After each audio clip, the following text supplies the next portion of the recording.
ଆମେ ଦୈନନ୍ଦିନ ଜୀବନରେ ଗୋଟେ ଜିନିଷ କିଛି ଇମ୍ପଲ୍ସ ଥାଏ, ପ୍ରକୃତି ଥାଏ, ଯୋଉ ପ୍ରକୃତି ଆମେ ଏକ ଉଚ୍ଚତର ଅବସ୍ଥାକୁ ନେଇଯାଏ। ଆଉ କିଛି ଅବସ୍ଥା ଥାଏ ଯାହା ଆମକୁ ପୁଣି ତଳକୁ ଟାଣି, ତା ବର୍ଣ୍ଣନା ଆପଣ ଶୁଣିଲେ। ଉପନିଷଦର ଗୋଟେ କାହାଣୀ, ସୁନେଶେବଙ୍କୁ ମୃତ୍ୟୁଦଣ୍ଡ ହେଇଯାଇଛି। ସୁନେଶେବ ତାପରେ ତାର ବର୍ଣ୍ଣନା ଦିଆଯାଇକିରି ସୁନେଶେବଙ୍କୁ ଚାଲିବା ପାଇଁ ପ୍ରେରଣା ଦିଆଯାଉଛି। ଅଦ୍ଭୁତ ଏକ ଶ୍ଲୋକରେ ତା ବର୍ଣ୍ଣନା କରାଯାଇଛି। ଶୋଇଲେ ହଉଛି କଳିଯୁଗ, ଶୋଇ ପଡ଼ିଲେ କଳିଯୁଗ, ତ୍ରେତା ହଉଛି ବସିକି ଉଠିଲେ, ଠିଆ ହେଲେ ଦ୍ୱାପର, ଚାଲିଲେ ସତ୍ୟଯୁଗ। ହେ ସୁନେଶେବ, ଚଳେଇ ବସି ଚାଲ ଚାଲ, ଜମା ଶୁଅ ନାହିଁ। ଯେଉଁମାନେ ଚାଲନ୍ତି ତାଙ୍କ ସାଙ୍ଗରେ ଇନ୍ଦ୍ର ସାହାଯ୍ୟ କରନ୍ତି, ଇନ୍ଦ୍ର ତାଙ୍କ ସାଥୀ ହୁଅନ୍ତି। କେତେବେଳେ ଆମେ ସଂଘର୍ଷ କରୁଛୁ ନିଜ ସାଙ୍ଗରେ, ନିଜର ପ୍ରକୃତି ସାଙ୍ଗେ ସଂଘର୍ଷ କରୁଛୁ, ଆମେ ସ୍ପଷ୍ଟ ଭାବରେ ଦେଖୁଛୁ କିଛି ବସ୍ତୁ ରହିଛି ଯାହା ଆମକୁ ଉଚ୍ଚତର ବସ୍ତୁ ଦିଗରେ ଟାଣି ନେଉଛି। What is the meaning of ଉଚ୍ଚତର ବସ୍ତୁ? ଉଚ୍ଚତର ବସ୍ତୁ କହିଲେ କ'ଣ ବୁଝାଯାଏ? ସେଇ ଇମ୍ପଲ୍ସ, ସେଇ ବସ୍ତୁ ଯାହା ଏକ ଅସଂଖ୍ୟ ତା ଉଦାହରଣ ରହିଛି, ଆମକୁ ଆଗେଇ ଯିବାରେ ସାହାଯ୍ୟ କରେ, ଆମକୁ ତଳରେ ପକେଇବାରେ ସାହାଯ୍ୟ କରେ ନାହିଁ, ଉପରକୁ ଉଠିବାରେ ସାହାଯ୍ୟ କରେ। ଆମେ ଅଦ୍ଭୁତ ରକମ ଆବିଷ୍କାର, ଏଇଟା ଗୋଟେ ସାଇକେଲ ଚାଲିଛି ନିଶ୍ଚୟ, ଗୋଟେ ଅଦ୍ଭୁତ ଆବିଷ୍କାର ଆମେ ଦେଖୁ ଯେ ଆମେ ଚେତନାର ଗୋଟେ ପାବଚ୍ୟ ଆହରଣ କଲା ମାତ୍ରେ ସେଇ ସମ୍ପର୍କୀୟ ଶକ୍ତି ଏବଂ ସାମର୍ଥ୍ୟର ମଧ୍ୟ ଅଧିକାରୀ ହୁଏ, ଯୋଉଟା ତଳ ଚେତନାରେ ସମ୍ଭବପର ଜମା ହୁଏ। ଏ ଘଟଣା ବାରମ୍ବାର ଆମକୁ ଦେଖିବାକୁ ପଡ଼ିବ ଯେ ତଳୁ କିଛି ଏକ ବସ୍ତୁ ରହିଛି, ଯୋଉ ବସ୍ତୁ ଆମକୁ ତଳକୁ ଟାଣୁଛି ବା ତଳ ଚେତନା ରହିବାକୁ ସାହାଯ୍ୟ କରୁଛି। ତା ବିରୁଦ୍ଧରେ ପ୍ରତିବାଦ କରିବାଟା ହଉଛି ଭଗବାନଙ୍କର ଉପସ୍ଥିତି। ଯେମିତି ଚଣ୍ଡୀରେ ବଢ଼ିଆ ବର୍ଣ୍ଣନା କରାଯାଇଛି, ୟା ଦେବୀ ସତଭୂତେଷୁ ଶାନ୍ତି ରୂପେଣ ସଂସ୍ଥିତା, ବୁଦ୍ଧି ରୂପେଣ ସଂସ୍ଥିତା, ଛାୟା ରୂପେଣ ସଂସ୍ଥିତା, ମଧୁ ରୂପେଣ ସଂସ୍ଥିତା। ଯୋଉ ଇମ୍ପଲ୍ସ ଆମକୁ ଆଗକୁ ନେଇଯାଉଛି, ଉପରକୁ ଉଠେଇ ନେଉଛି, ସେ ହେଉଛି ଆମ ଭିତରେ ମାଙ୍କର ଉପସ୍ଥିତି, ମାଙ୍କର କ୍ରିୟା। କିନ୍ତୁ ବହୁତ ସମୟ ଶୁଣିଲେଣି, ଏଇଟା ହେଉଛି ଗୋଟେ ବିରାଟ ପ୍ରୋସେସ୍, ଅଳ୍ପ କିଛି ଛୋଟ ନୁହେଁ, ବହୁତ ବଡ଼ ପ୍ରୋସେସ୍। ଗୋଟେ ସାଧୁ କ'ଣ କରିଛନ୍ତି ନା, ଗୋଟେ ବ୍ୟକ୍ତି ଯାଇକି କାଠ କାଟୁଛି, ସାଧୁଙ୍କୁ ଦେଖାଗଲା, ପ୍ରଣାମ କଲା। ସାଧୁ ତାକୁ ଆଶୀର୍ବାଦ କଲେ, କହିଲେ ବାବୁ ଆଗେଇ ଚାଲ। କହିଲା ଆଚ୍ଛା ଠିକ ଅଛି। ତାପର ଦିନ କାଠ କାଟିଲା ବେଳକୁ ମନେ ପଡ଼ିଲା ସାଧୁ କହିଛନ୍ତି ଆଗେଇ ଚାଲ ବୋଲି। ଏଇଟା ବହୁ କଥିତ ଶୁଣିତ ଗପ। ସେଥିରୁ ସେ ଆଗେଇ ଚାଲିଲା। ସେ ଯୋଉ କାଠ ଦେଖୁଥିଲା ଆଉ ମୂଲ୍ୟବାନ କାଠ ସବୁ ଦେଖିଲା, ତାକୁ କାଟିଲା, ଆଉ ଭଲରେ ଚଳିଲା। ହଠାତ୍ ଦିନେ ମନେ ହେଲା, ସେ କହିଲା ଯେ ସାଧୁ ସହ କହିଛନ୍ତି ଆଗେଇ ଯିବା ପାଇଁ, ଏଠିକି ପୁଣି ଆଗେଇ ଚାଲିଲା। ଦେଖୁ ଶାଳ, ପିଆ ଶାଳ, ବହୁତ ମୂଲ୍ୟବାନ କାଠ ଦେଖିଲା, ତାକୁ କିଣିଲା, ପୁଣି ବଡ଼ ଲୋକ ହେଲା, ପୁଣି ଆଗେଇ ଚାଲିଲା। କାରଣ ସାଧୁ କହିଛନ୍ତି। ତମ୍ବା ଖଣି ଦେଖିଲା, ବର୍ଣ୍ଣନା ଅଛି ରୂପା ଖଣି ଦେଖିଲା, ବର୍ଣ୍ଣନା ଅଛି ସୁନା ଖଣି ଦେଖିଲା, ହୀରା ନୀଳା ଦେଖିଲା, ବହୁତ ବଡ଼ ହେଲା। ହଠାତ୍ ଦିନେ ତା ମନରେ ଆସିଲା, କହିଲା ଯେ ଯୋଉ ସାଧୁ ମତେ ଆଗେଇ ଚାଲ ବୋଲି କହିଲେ, ପ୍ରତିଥର ଆଗେଇ ଯାଇଛି, ଏଇଠି ନ ରହିକିରି ଯେମିତି ପାଚକରେ ରହୁଥିଲୁ ଆଗେଇ ଚାଲ, ପୂର୍ଣ୍ଣାଙ୍ଗ କରିଲୁ, ସେଇଠି ଅଟକି ଯାଉଛୁ, ପୁଣି ଆମ ମା କହୁଛନ୍ତି ଆଗେଇ ଚାଲ, ପରବର୍ତ୍ତୀ ଷ୍ଟେପ୍ ନିଅ ବୋଲି। କହିଲା ଯେ ସେ ସାଧୁକୁ ଯାଇକି ଦେଖା କରିବି କାହିଁ, ମୁଁ ତ ଏତେ ବଡ଼ ଧନୀ ହେଲି, ସେ ସେମିତି ବସିଛନ୍ତି ଚୁପଚାପ ହେଇକିରି, ଧନୀ ଜମା ହେଇନାହାନ୍ତି। ସାଧୁଙ୍କୁ ଦେଖା କଲା, ସାଧୁକୁ ପ୍ରଣାମ କଲା, କହିଲା ନିଜର କାହାଣୀ ଯେ କେମିତି ତାଙ୍କ ଉପଦେଶରେ ସେ ଆଗେଇ ଯାଇକିରି ସୁନା ହୀରା ଖଣି ପର୍ଯ୍ୟନ୍ତ ଗଲେଣି।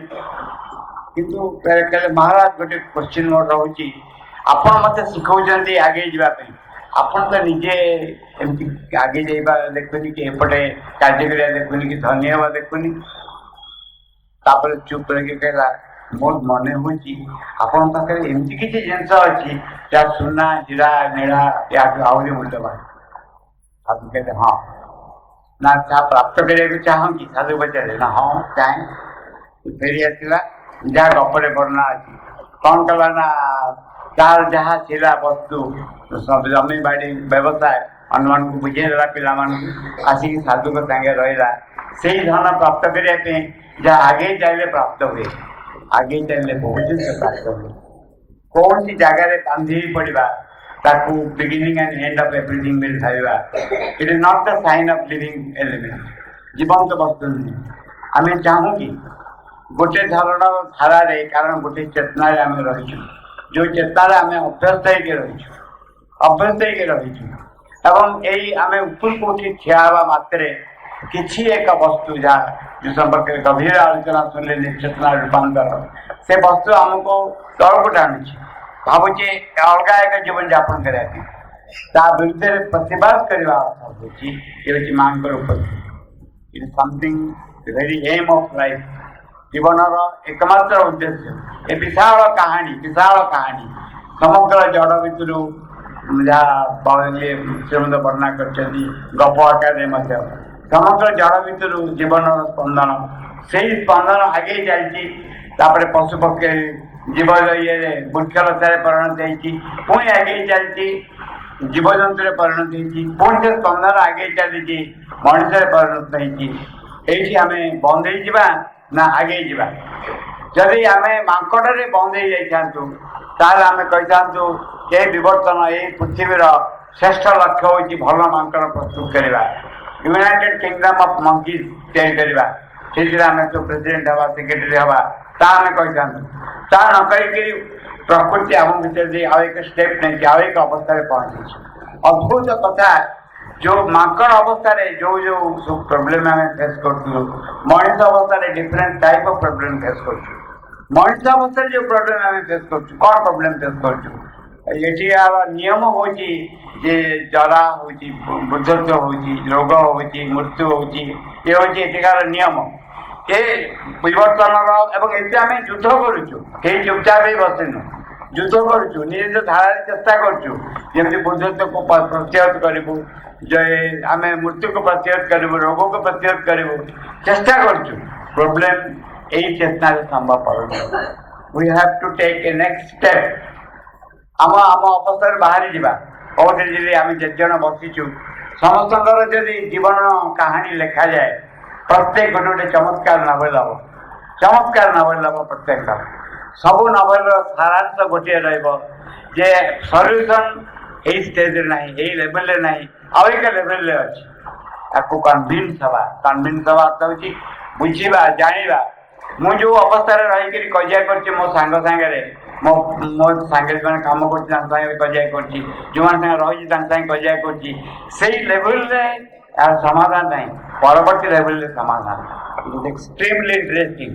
जीवन समस्या समाधान सृष्टि आरंभ समस्ते चेष्टा कर मनुष्य जन्म अध्ययन की चेष्टा कर गोटे गोटे धारा पाई गोटे गोटे धारा हूँ यही भाव में केते कहते जगह किसी नुहे जगह ये जगह पड़ जा पड़ो ए जगह पड़ जा पड़ो छाड़ी जा पड़ो किंतु यही धारा एक अद्भुत समाधान शब्द एक्सट्रीमली इंटरेस्टिंग आम क्वेश्चन हूँ आम आम समस्यार समाधान चाहूँ प्रत्येक निज निज धारा समस्या सम्मुखीन होती प्रकृत do you need the solution आम हैंकरिंग द सल्यूशन ना नहीं पछे बढ़ोचु ना नहीं सतरे चाहूँ आम समस्या समाधान हो जो समस्या हो कारण यहाँ मनुष्यकृत समस्या only solution take a next step what is the step को बाटे जीव से चमत्कार वर्णना यही यार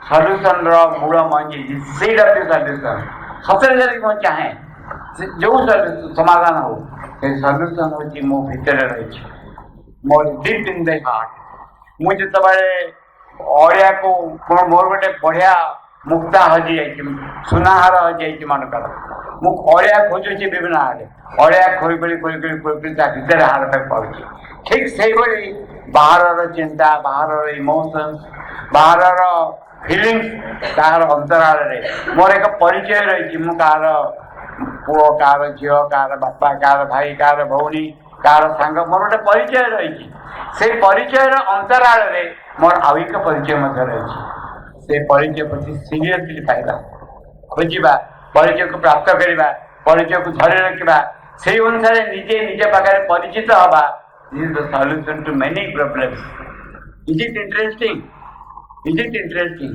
आमे आमे एई चेतना रही करी यार समाधान खोजु केमती मिलिबो माकड़ अवस्था रही करी माकड़ जीवन समस्या समाधान केबे मिल परिबनी you have to become a human being to solve the problems of monkey so you have to become a different being to solve the problems of human being राजी किया में हाँ कहवा बहुत सहज ये गोटे विराट साहस दरकार रियल एडवेंचर हो एडवेंचर नुहे चंद्र को जान पठेगा बहुत से समस्या सरी जाइए विभिन्न एडवेंचर समस्या सरी जाइए बर्तमान adventure to the heart to the deep in the heart गभीर भीतर प्रवेश करवा find something extremely new extremely interesting extremely wonderful पाई पारे चमत्कार किसी एक जिन भितर अच्छी आम अजाणत निजक क्यारी कर चलु मो पाखे मो समस्या समाधान अच्छी मो पाखे रही मुझे चाहे कि सतरे दोज की वर्ड दैट हेल्प करे दैट इज सिंसियरिटी